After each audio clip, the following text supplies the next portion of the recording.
A mystery letter. A chicken scratch note. A match from a New York hotel. Drag marks in the carpeting. Which of these clues, or ones we've already looked at, will be the clue that finally breaks this case and reveals the true murderer of Mr. Bolitho Blane?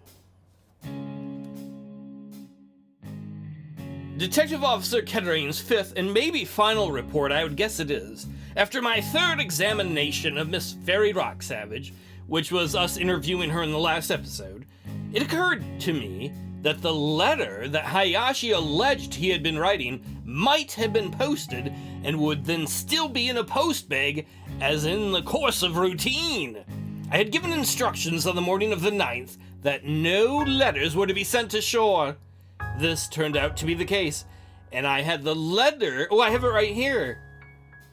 Oh man, why don't I remember Japanese? I had to take a semester of it in high school, and I don't remember any of it.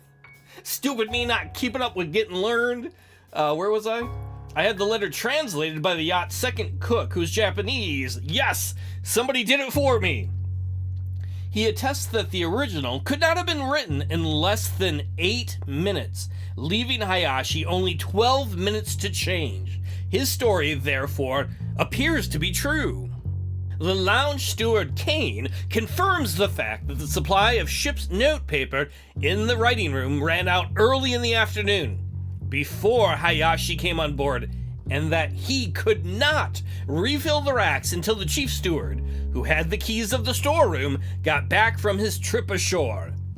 He further states that Hayashi handed him the letter for posting on arriving in the lounge at 8:15. It is obvious, therefore, that Hayashi could not have procured the paper earlier or written the letter at any other time than that appearing in his statement. If you remember, Hayashi said he wrote this letter before he came up to the lounge, so that might be part of his alibi. It's going to be. The cabin steward Ringbottom also confirms that Hayashi was still unchanged when he brought him the supply of ship's notepaper at 7:55. The letter, in attested translation, herewith. Alright, here's the translation. My dear Kashima, these are the words of Hayashi. As you know, instructions were given by Shikoku to do the business either with Rock Savage or with Mr. Blane. This has to do with Hayashi trying to get a kickback. Shikoku refused to offer you anything. Therefore, any compensation you may receive will have to come out of my own money. So Hayashi is sleazy, but kind of honorable, is that he's going to pay off the other guy? It depends on the fee, which will be paid to me by Mr. Blane or Mr. Rock Savage.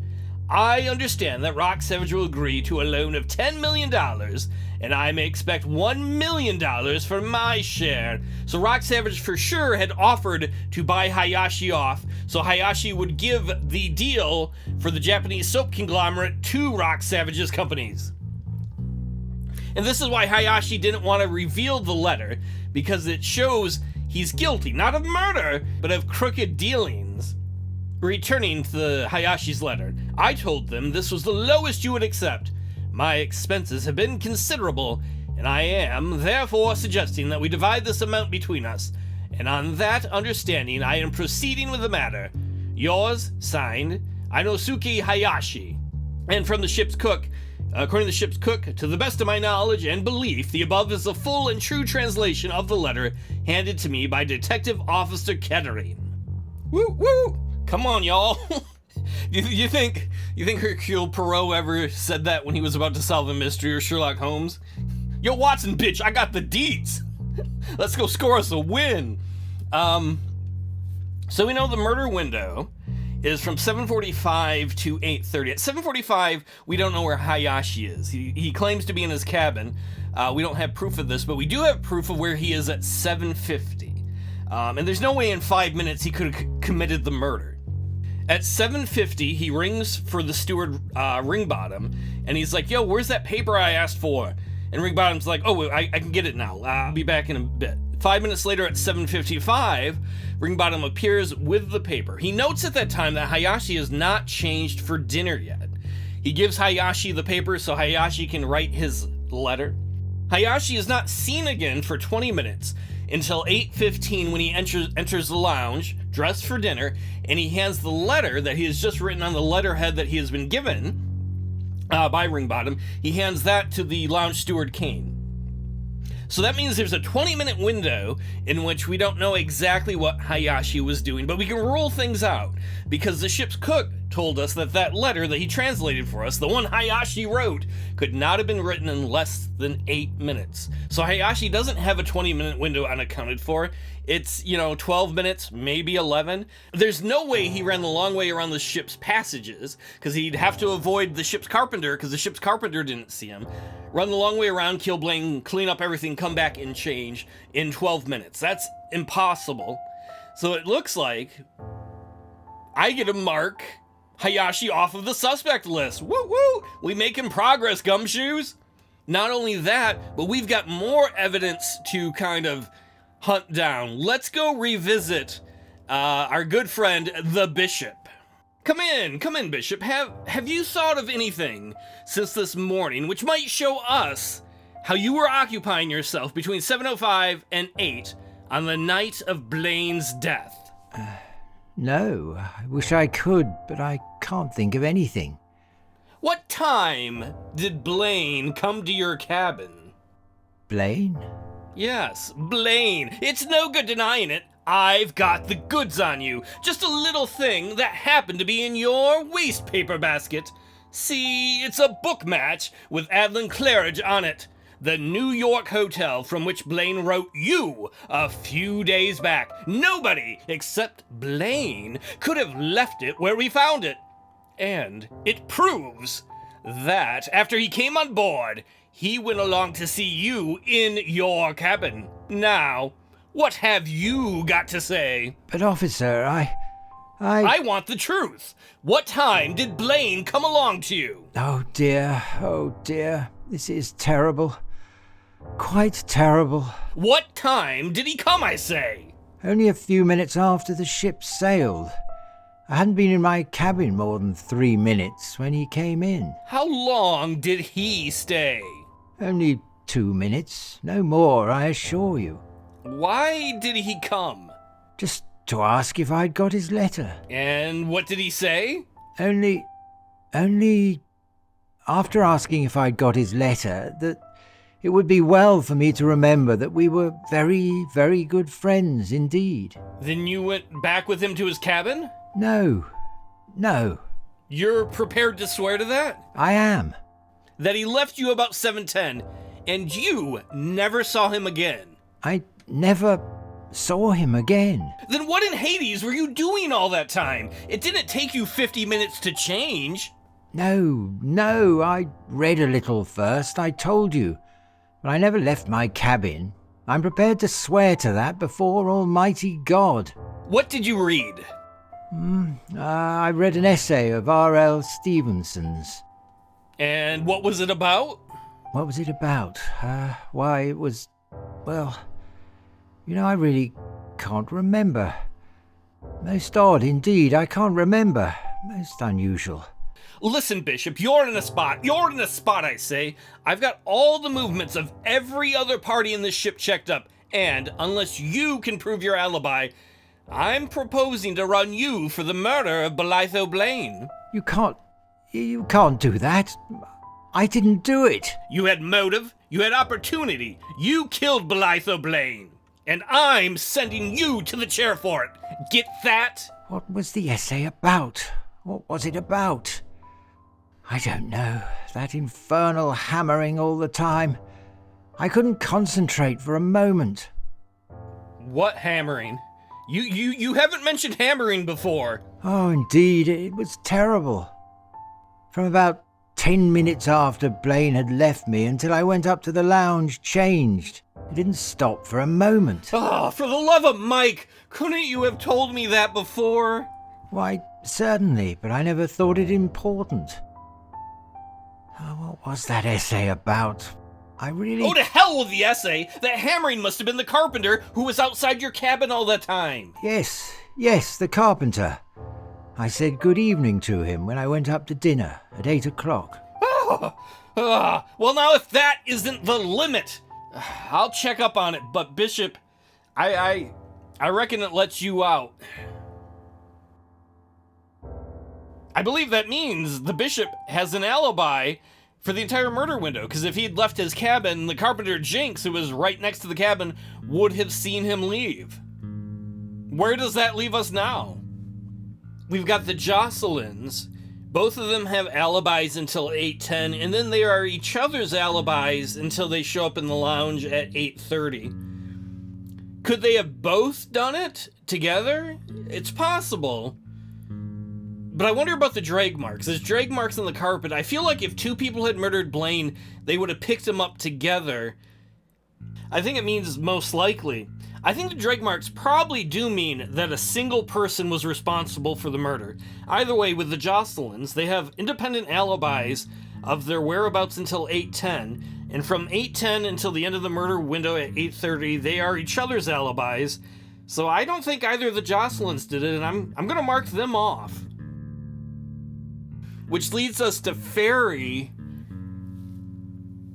Am I missing something about her, though? I don't think so. Her alibi leaves at 8:10 when Reggie leaves her room, and then nobody's... Oh, shit. Her maid. Her maid. What did her maid say? Her maid said that Ferry rang for her at 8:10. Then the maid went down to Ferry's room. In fact, Ringbottom saw the maid come down. And then the maid testifies her and Ferry were together until almost 8:45. Wait, that means Ferry has an alibi for the whole time. Wait, everybody can't have an alibi. Somebody had to have done it.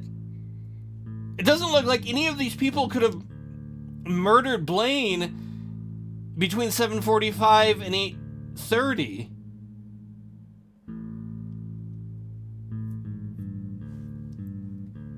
Am I missing something on one of them? Or is the murder window wrong? The murder window has been fixed by this note. The note that Stoddart wrote on the front of, and Blane later wrote on the back of, meaning that Blane would have had to have been killed, ideally, at least we thought, between 7:45 and 8:30.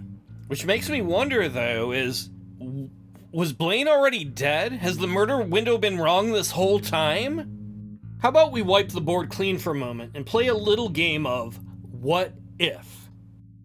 What if Nicholas Stoddart never existed? Now you're going to probably say, not this again, Super Paul. I mean, we saw Nicholas Stoddart. We have a picture of him. We interviewed Mr. Stoddart. In fact, we had a story about his background, how he was born in, I think it was Felixstowe in England. I believe his father was in India and he grew up with his mom until he was like 8 or so, and then his mom died. It was pretty sad. And then I think he went to a boarding school. Stoddart did until he was 16. Then he moved to India. While in India, having reunited with his father, Stoddart gets some local jobs. Eventually he joins the military during World War I there and serves in the Indian Defense Force. Sometime around there, unfortunately for Stoddart, his father dies and leaves him nothing. After the war, Stoddart gets a job as a clerk, but he just has a hard time making ends meet. So seeking greener pastures, he decides to return to his home in England. But he doesn't have much more luck on the job front there until he finds a very unusual job ad in the newspaper. A job looking for a man under 50 who knows something about business and who has no entanglements. Despite the job being and sounding very odd, Stoddart applies for it and gets it and ends up working as the assistant for Mr. Bolitho Blane. At least that's what Stoddart tells us, but can we confirm that? I think before we try and confirm that, we should really look at the other suspects on the list. If we look at Mr. Hayashi, he says he's a businessman for the Shikoku Company. We can confirm that because the Tokyo police have been kind enough to send us a telegraph that backed that exact same thing. The Rock Savages, Carlton and his daughter Ferry, we can back his history. In fact, even the fact that he had a partner who mysteriously died long ago, and we can back that she's a whore socialite because of our police intelligence reports that we have. Count Posadini, hell, we've got an arrest record on him. We've even got fingerprints proving that he's actually Slick Daniels, so we know who he is, despite who he claims to be. And then for everybody else, we've got to go to England. And for that, thanks to Scotland Yard, we have a fair amount of information via a big telegraph they sent to us. They told us about Lady Welter. That's how we learned that her only income is through the dividends of Rock Savage's soap company and how her newspapers are failing. We learned about her daughter Pamela. We learned about her no-good son-in-law, Reginald, about how he's royalty and his own family won't give him any money because he's horrible with it, so Lady Welter takes care of him. We learned about Lady Welter's good friend, the Bishop of Bude, and thanks to Scotland Yard, that's how we learned he has a secret scandal in his history, something the Bishop doesn't want people to know about that happened during the war. Scotland Yard even sent us information on Mr. Bolitho Blane, information that we'll return to in a moment. But Scotland Yard could find nothing on Nicholas Stoddart. In fact, why don't we quote the Telegraph exactly? Scotland Yard says, Nicholas Stoddart, no information. They have nothing on him, nothing about his childhood, his adult years, nothing. There's no evidence to prove that Nicholas Stoddart ever existed prior to stepping aboard the Golden Gull on March 8th, 1936, the day that Bolitho Blane would go missing. What if that's because Nicholas Stoddart never existed? Nicholas Stoddart is, in reality, Bolitho Blane pretending to be Stoddart. Now, you might be asking yourself, why would Bolitho Blane want to cosplay as something so boring as the secretary? Why not something cool like Popeye? They're trying to figure a character from that time period. To answer that question, I think we need to return, like I promised we would. I come through on my promises. To the telegraphs from Scotland Yard. And here, thanks to Scotland Yard, we find a man who's a bit of a mystery. Bolitho Bert. After all this time, you would think I know who the guy was. It was Bert, a friend of Ernie. Bolitho Blane, date of birth unknown. Approximately 48. Believed to have arrived in Europe with Australian forces during World War. First came, the 48 is going to matter, I think, later on. Remember that. First came into prominence as a financier, termed by the press mystery man of the stock exchange. No photographs ever published. Virtually nobody knows what Mr. Blane looks like. He lived as a recluse. Rarely visits London offices, transacts business by telephone. Remember that too. Blane Company's shaky at moment. Shrewd observers believe him due crash. So not only is it a situation where virtually nobody knows what Blane looks like, it looks like his companies, according to this, are about to crash financially. What if Mr. Bolitho Blane isn't due a crash? What if he's already bankrupt, or he realizes that he's going to be bankrupt no matter what he does? So now he needs an escape. He could try and run away from everybody. He's a recluse. Virtually nobody knows what he looks like. But if he does that, people are still going to try and find him. But if he fakes his own death, nobody's going to look for him. And I don't know if he did it or not. If he was smart, he would have taken out an insurance policy on himself where you could make money at the same time. The big question, though, is how to fake your own death in a believable manner. And here, Blaine's luck, at least he believes, finally turns, because he gets a message from his arch-nemesis in business, Mr. Carlton Rock Savage. Rock Savage invites Blane aboard his yacht so they can sit down and discuss business to try and save their companies. Blane realizes it's too late for that, but this is the perfect opportunity for him to fake his own death. So maybe, the advertisement in the newspaper isn't a total lie. Maybe Blane puts an advertisement in the newspaper looking for somebody who's under 50 because Blane is 48. He wants somebody his same age, somebody without entanglements, somebody if they die or disappear nobody's looking for, and somebody that if he kills and throws overboard, that if the body is found, people may identify it as Blane's. About the same age, they don't know what he looks like. It's perfect for Blaine's evil plan. So Blane hires this unwitting assistant, takes on the persona of Nicholas Stoddart, and then the two of them sail across the Atlantic on the Berengia, it was something like that, as they head to New York to meet up with Rock Savage. When they land in New York, they hold up in the Hotel Adlon Claridge. Well, in the hotel, Mr. Blane finds out some horrible news. Well, horrible for him. His entire plan of pretending to be Stoddart, bringing on an assistant as a fake Blane, killing the fake Blane and faking his own death, counts 100% on nobody on the ship knowing what he looks like. But on March 5th, he finds out there will be somebody on the ship who knows what he looks like. The Bishop of Bude. This ruins his entire plan. Distraught, Blane cancels the trip aboard the yacht. But at the 11th hour, Blane makes an audible. He has inside information on the Bishop. He knows the Bishop committed a horrible scandal during the war, or at least was accused of it. And so, using the letterhead from the hotel, the Adlon Claridge, Mr. Blane quickly writes a letter to the Bishop, talking about, remember how we're such good friends, what great friends they were during the war. Anyone else who read the letter would assume, oh, they're good friends and they knew each other. The Bishop, though, understands that the letter is a threat to reveal the scandal that happened during the war. The Bishop doesn't know what he's not supposed to do, what he's supposed to do. All he knows is that Blane has sent a letter that is a vague threat. And to remember, Bishop, that we're very good friends, wink wink. Blane then also sends a message to Rock Savage saying, we'll catch up with you in Miami. 3 days later, the Golden Gull, Carlton Rock Savage's yacht, pulls into Miami. In the afternoon, Hayashi boards. In the evening, a little before 7 p.m., Mr. Stoddart, who's actually Mr. Blane, and his assistant, the fake Mr. Blane, board the Golden Gull.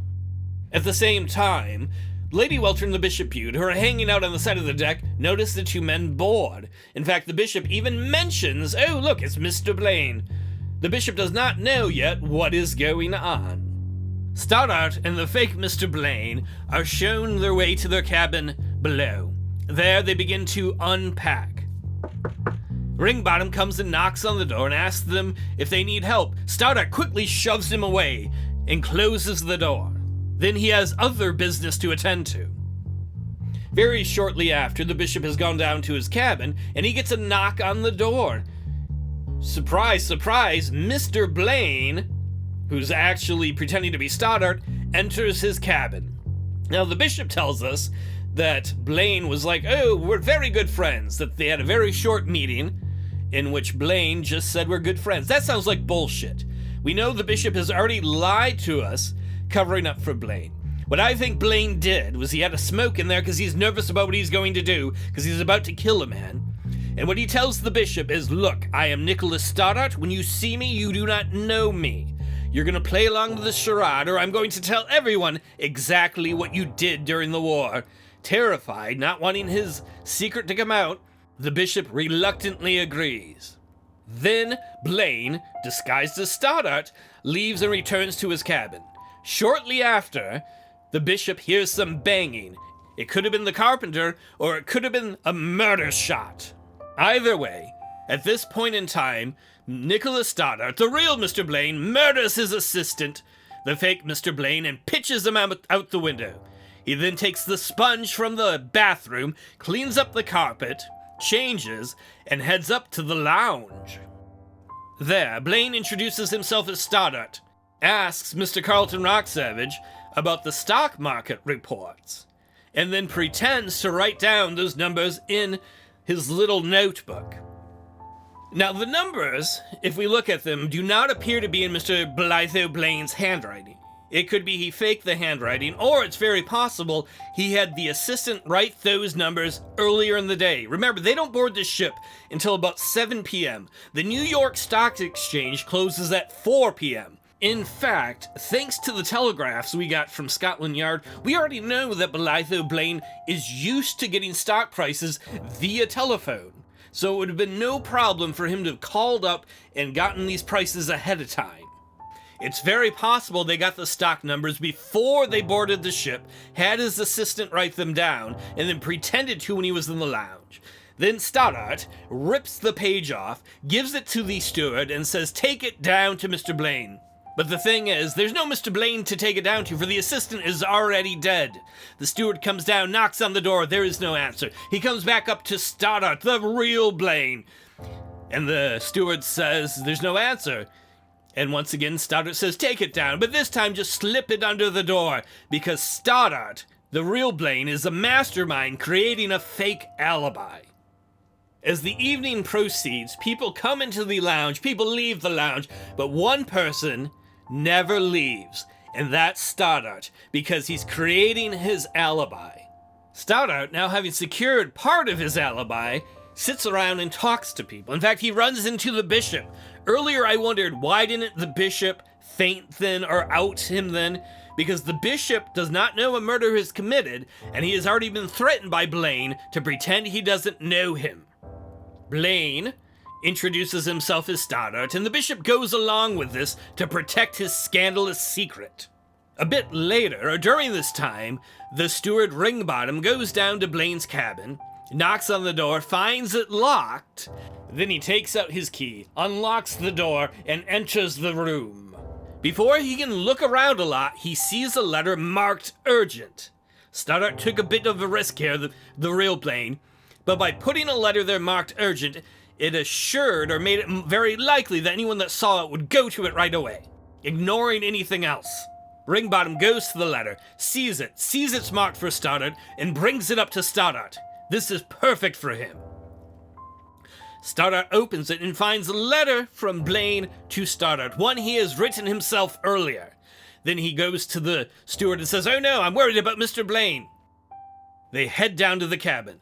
Well down in the cabin, the steward discovers the other slip of paper, the one with the stock quotes on it. As soon as he discovers it, Stoddart says, "Give it to me. Go get Carlton Rocksavage." Notice, as soon as that paper is discovered, Stoddart sends away the steward, and now Stoddart, the real Blane, is all alone in the room with that piece of paper, giving him plenty of time to write a little note on the back, a note that would make us incorrectly believe that the murder window happened sometime after 7:45, meaning Nicholas Stoddart would have had an airtight alibi. Because the note does prove that Mr. Blane was alive sometime after 7:45 to write on the back of it, but that's because Nicholas Stoddart is Bolitho Blane. And he would have gotten away with it too if it weren't for one thing. The next morning, all of the passengers have lunch together, or breakfast together, except for two of them. Lady Welter eats alone in her cabin, and the Bishop of Bude does too. Maybe he's scared. Maybe he realizes that Blane, pretending to be Stoddart, murdered somebody, but he doesn't dare tell anyone. Maybe he's scared he's gonna get killed. Maybe he's scared his scandal's gonna come out. He's terrified. He's worried. That's why he's always been scared when we talk to him. Later on that morning, we interrogate him. We interview him. At the end of that interview, we turn around and see Nicholas Stoddart walk in the room. As he does, the bishop faints.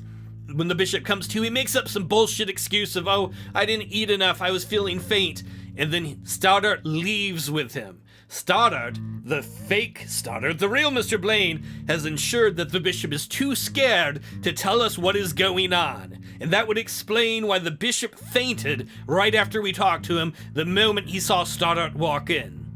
So the real man who killed Mr. Bolitho Blane was none other than, well, he's not really dead. Mr. Bolitho Blane killed his assistant, faking his own death. Alright, let's see what we got next.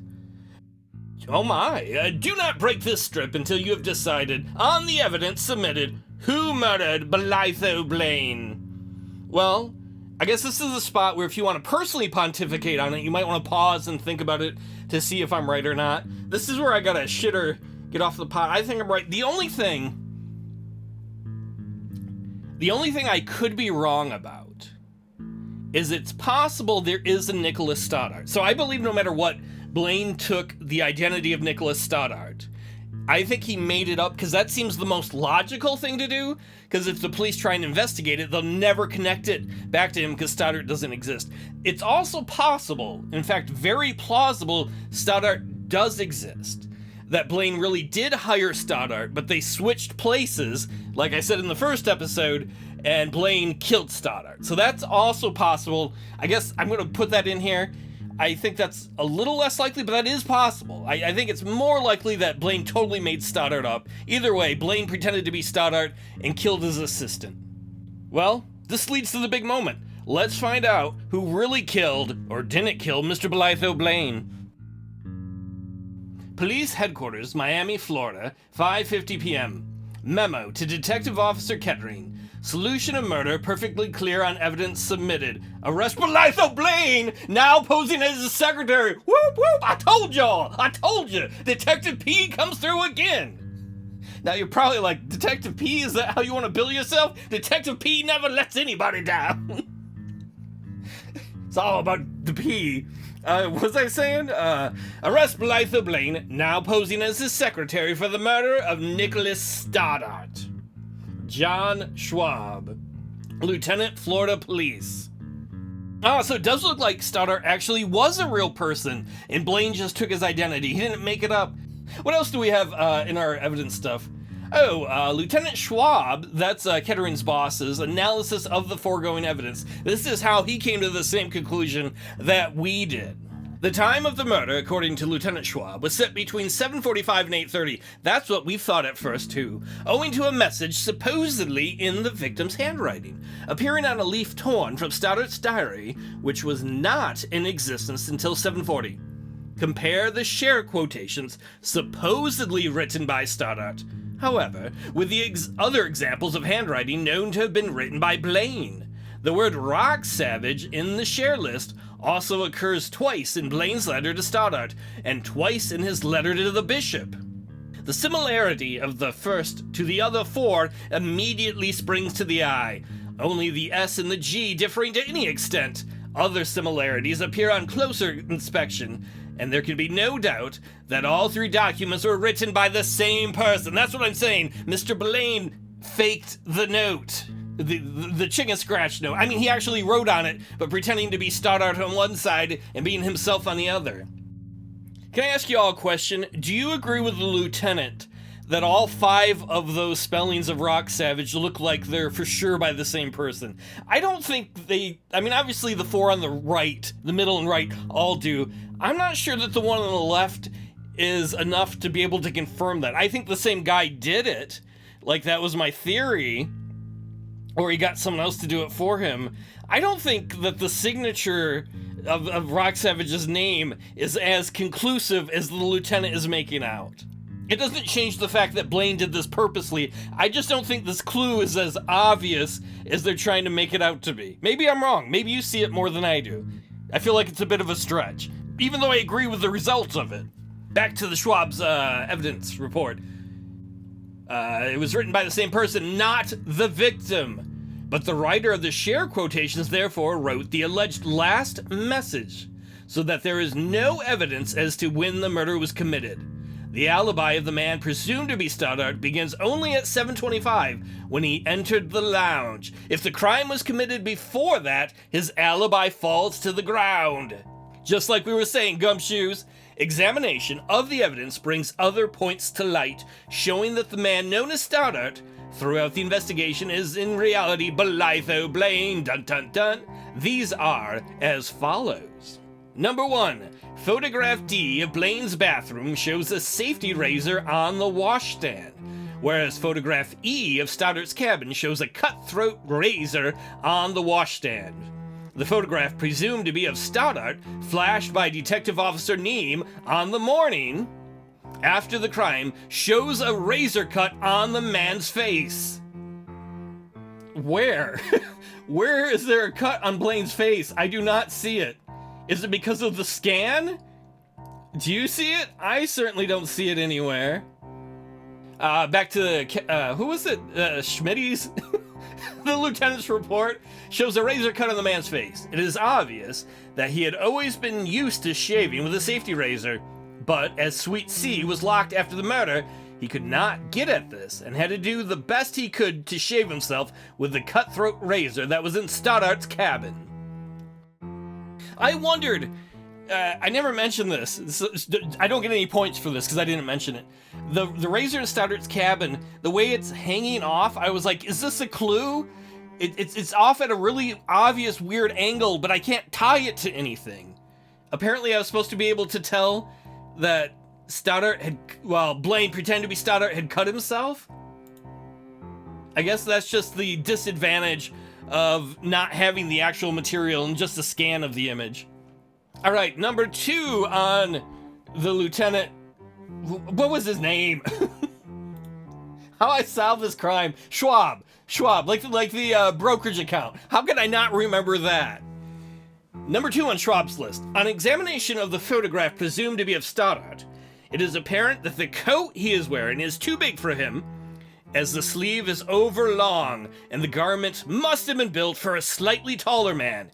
It is obvious that Blane, having changed identities with his secretary, had to wear his secretary's clothes, which did not quite fit him. I mean, yeah, I guess you can kind of see it by the wrists, like how it hangs over his hands. I feel like this is the weakest evidence. I feel like what we presented was the strongest evidence. Number 3 on Schwab's list. It will be recalled that on the night of the 9th, when the man presumed to be Stoddart dined with Kettering, he complained of an abscess which was causing him trouble with his false teeth, and, as the upper set were slipping badly, he was unable to eat any solids. That I wondered about. I was like, that's gotta be a clue, but I couldn't figure that one out. An examination of photograph D of Blane's bathroom shows a toothbrush and a plate brush. So I'm guessing the white thing's the plate brush? Man, I'm not gonna know that. I still got my teeth. I'm glad, I'm amazed I solved this, that I missed those little ones. Let's see, the latter of the brushes being an indication that Blane had false teeth, whereas in photograph E of Stoddart's cabin, there is, on the wash basin, an ordinary toothbrush only.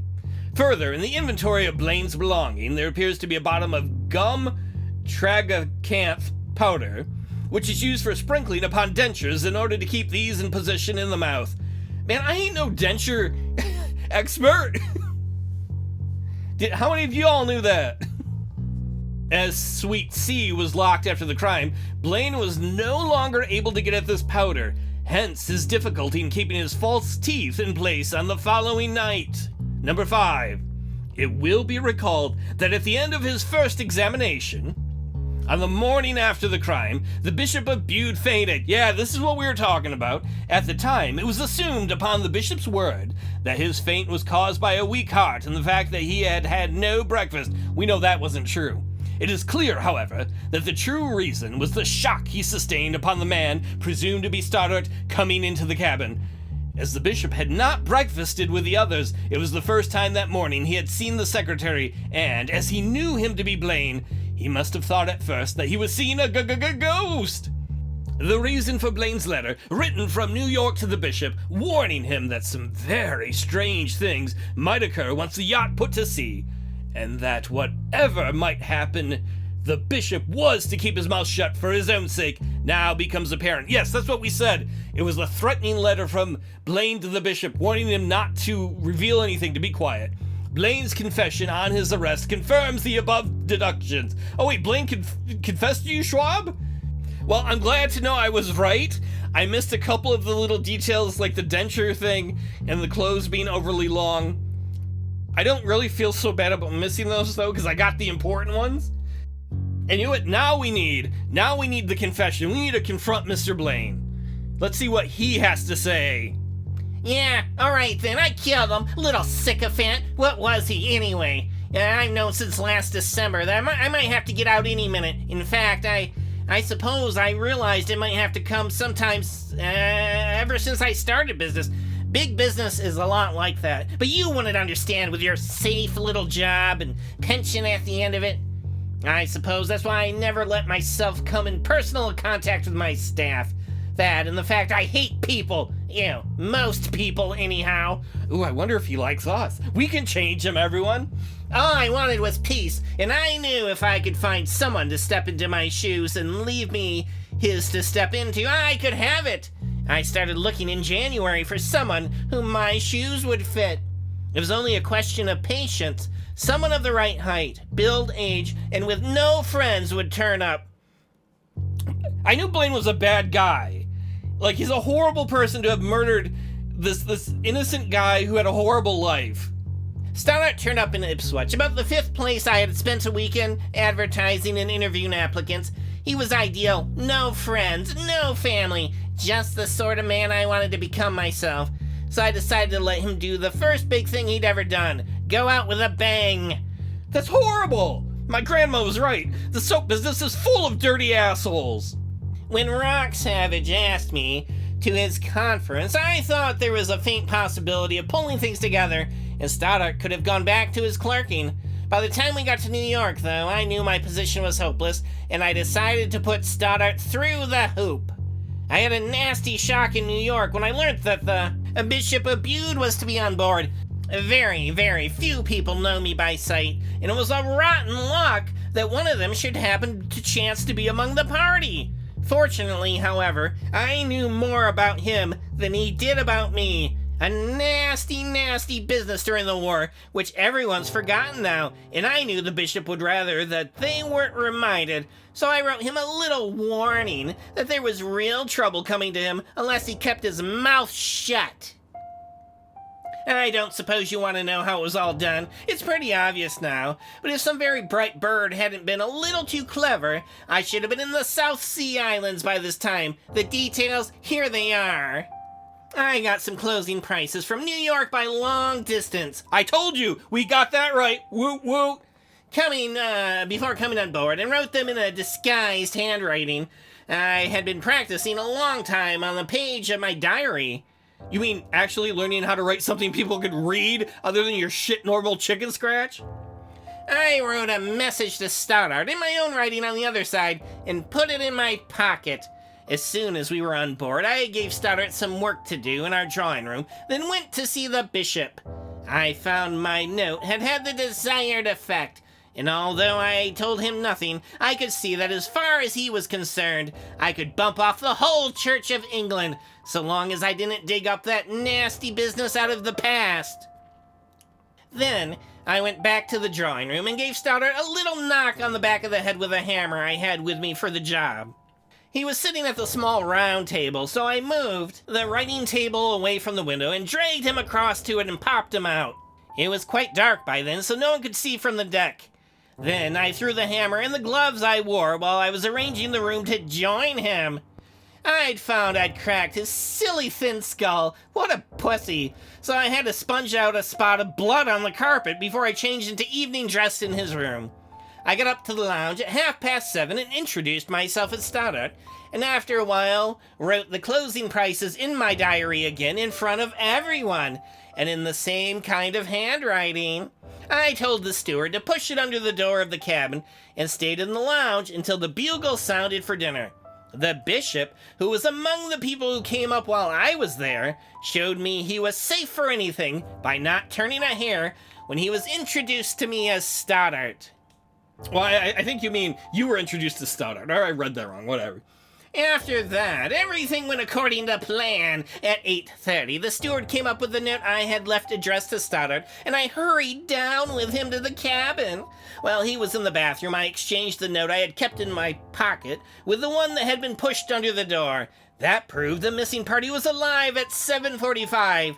And you can see, although I'd worked this thing out pretty carefully, the difference between doing a thing just well and doing it properly is to make allowances for the unexpected. I'll remember that when I ever do a horrible thing. Wait, I'm not going to do that. I didn't see why the suicide story shouldn't be accepted without question, but if it did prove a murder, I didn't want to be in on it. It's one thing to go down for killing Stoddart. It would have been very disagreeable to have been charged with killing Blane. You know, it's almost worth it to have seen the bishop's face when he saw me the next morning and realized I hadn't committed suicide. Oh, delightful. After thinking he was rid of me, he must have realized what I had done. That's why he fainted. Well, that's all. And since it hasn't come off, I want to see it finished with as little delay and formality as possible. Mr. Bolitho Blane? Witnessed by Kettering, Detective Officer, Florida Police. We got the man who did it. Blane is an awful, awful person. Like, I knew he was awful, but just unabashedly awful. Just enjoying breaking the silly thin skull of Stoddart? Like, this man who had nothing and nobody? Can we send him to the hot squat in the chair? I hope the next one is an image of Blane frying in the chair. Oh, nope, there are no more pages. That is it, Gumshoes. That's the... You know what? Maybe I should draw a picture of him on the hot squat. Yeah! Because that's what he deserves. Bolitho Blane was an awful, awful man. But this was an awesome, awesome mystery. Detective P does it again. And so closes the file on Bolitho Blane. You know, in life, victories can often feel few and far between. So when you get a victory, whether it's a big one or even a very little one, sometimes you gotta give yourself permission to celebrate that victory. And that's what I'm gonna go do. I'm gonna head right down to Lou's Diner, get myself a cold beer, a cheap steak, and maybe a baked potato. That sounds like victory to me.